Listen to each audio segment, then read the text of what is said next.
后来继续这位交通部的前部长郭耀基，当年因为讲收钱，互判刑8年。2016年8月就医一直到今，讲昨暝因为主动买来背离，急救无效，往生了。另外，这个艺人小鬼黄鸿升5年前才36岁，嘛是主动买来背离来过往。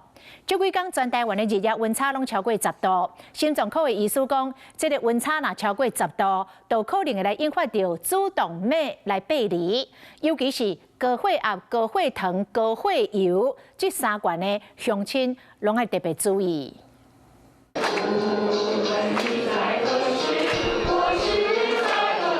19年前，台湾这条祝你幸福，前交通部长郭耀基就结束伊的一期。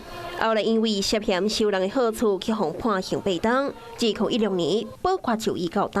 各位听众朋友，以及观众朋友，大家好。2012年，郭耀基捌上公布节目，今摆69岁医，张雄雄杀团村，亦因为心脏的大条血经剥离，紧急送往成功病院急诊接受手术。是讲早起传出到伊抢救不好过身的消息。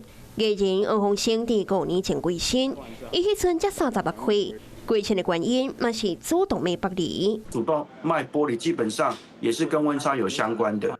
如果你超过10度以上的话，基本上就有可能造成一个所谓血管的意外事件。中台北、台中甲高雄的气象测站温差拢超过10度，其中台北更加来到12度等。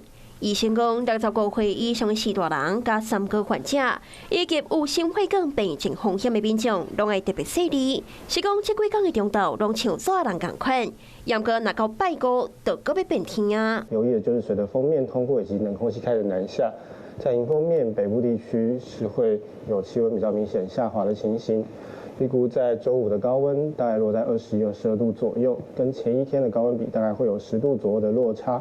这礼拜四各地方的高温有机会来到30度到33度，也毋过加当讲拜五随着各变湿冷。拜五暗时到拜6礼拜，北部气温阁有可能会降到12度到14度。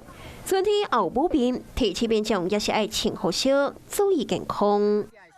Hello， 我是林明瑞。想要抢先掌握最及时的新闻资讯吗？赶快订阅、按赞、开启小铃铛，锁定我们华视新闻的 YouTube 频道。